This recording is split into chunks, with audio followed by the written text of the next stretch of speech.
I'm Niyu and I'm an Indian woman. हम Egypt में हैं और यहाँ पर एक 5 स्टार होटल में एक इंसान ने मुझ पर स्पिट किया। हमें और इंडिया को गालियां दी and this is how we fought back. इस कहानी में रेसिज्म है, इंडिया के लिए हेट्रेड है और कुछ सवाल है, होटल के लिए, दूसरे देशों के लिए और आपके लिए भी। शुरुआत से कहानी बताता हूँ। हम कायरो में, कायरो इजिप्ट के कैपिटल है। कुछ दिनों पहले हम इजिप्ट में COP27 यूनाइटेड नेशंस का एक इवेंट अटेंड करने के लिए आए थे। उसके बाद हम कुछ दिनों के लिए कायरो में ठहरे और वो भी मैरियट जैसे अच्छे होटल में। ये एक 5 स्टार होटल है। हम ऐसे अच्छे महंगे वाले होटल में क्यों रहते हैं? क्योंकि हम यहाँ पर सेफ महसूस करते हैं। बट यहाँ पर हमारे साथ जो हुआ वो कंप्लीटली उल्टा था। 22 नवंबर दोपहर 12:30 बजे के आसपास हम लंच के लिए निकले और हम ग्राउंड फ्लोर के इस एरिया से जा रहे थे। तभी एक इंसान हमारी तरफ दौड़ते हुए आया और अपने आईफोन से हमें शूट करने लगा। हमने उससे कोई बात नहीं की, हमने उसे अवॉइड किया बिकॉज ट्रूथ बी टोल्ड वो काफी अग्रेसिवली हमारी तरफ आ रहा था और अरेबिक में बहुत गुस्से से बात कर रहा था। और अचानक से वो हम पर थूकने लगा,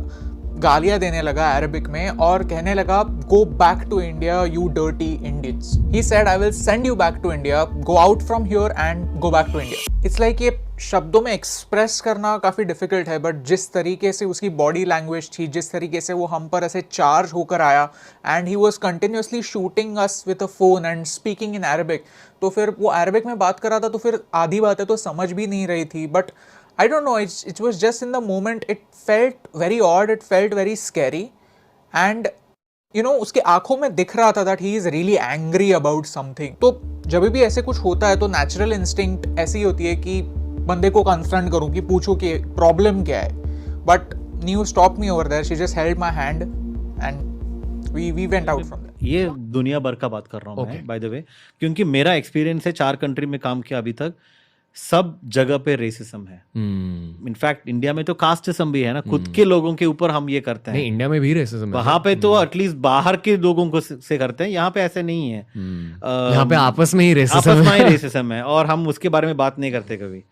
तो नॉलेज का प्रॉब्लम है। तो मेरा हुआ एक बार पिज्जा खरीदने गया मैं, और वो जो लेडी थी वहाँ पे काउंटर में, उसको अच्छा नहीं लगा क्योंकि मैं हिंदी में बात कर रहा था मेरे फ्रेंड के साथ, क्या ऑर्डर करना है।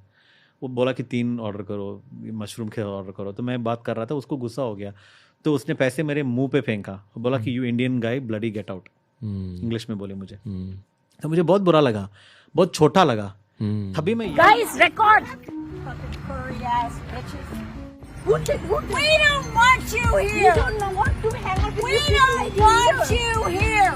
If they are so great in your country, then stay there. Oh, come closer. Come closer. Oh my God, guys, record. I'm Mexican. I'm Mexican, and I paid my fucking way here. Oh my God, she's hitting my friend now. If we even talk to you, why did you walk up to us to talk to you? Because I hate you fucking Indians. That's why. So guys, as you can see, we are outside the Dubai International Stadium. I hope you can see it from this frame. The issue is, as an Indian fan, we were not allowed inside the stadium, which is kind of weird. And agar koi directive hai to not, and this is not just me, same with Chanika, same with Naresh bhai as well. We were literally asked to leave because we were wearing Indian jerseys. And I understand कि शायद से कुछ directive होगा कि सिर्फ श्रीलंका और पाकिस्तान के fans को allow करना है. But I think there should be a way. तरीका होना चाहिए यार, कॉप्स धक्के मार रहे हैं हमको देख के। India go out, go back, Jersey don't wear this Jersey, मतलब हमें धक्के मार रहे थे, हमें अलाउ नहीं किया। हम तो क्रिकेट देखने आए हैं, मस्ती करने आए हैं, मजा करने आए हैं, लेकिन ये तो गलत बात है, एकदम बहुत ही गलत बात। एंड ऑल्सो अगर तुम लोग को अंदर जाना है तो यू हैव टू वेयर इधर पाकिस्तान और Sri Lanka Jersey. Yeah, that's so stupid। मतलब why would I as an Indian fan wear any other jersey apart from Indian? या फिर ऐसा भी नहीं कि मैं इंडिया में हूँ कि फटाफट घर जाके कुछ चेंज करके आ जाओ। It doesn't even make sense to do that. And secondly, there should be a way to say it. Forget कि तुम लोगों ने वेबसाइट पे कहीं ईमेल पे डाला नहीं कि ऐसा नहीं अलाउ करेंगे। We just came and we realized कि ये रूल है। अगर हमारे प्रिकॉशन के लिए भी है तो हमें ठीक से बताइए, लेकिन हमें धक्का मार रहे हैं क्योंकि हम मैच देखने आए, ये गलत बात है। Exactly. And apart from that, we are being heckled by other fans. वो तो ठीक है, चलो fans कर रहे, we understand. But when security is doing it, it's really, I don't know, it's disappointing. And I just hope this thing gets resolved by whichever authority is in charge of it.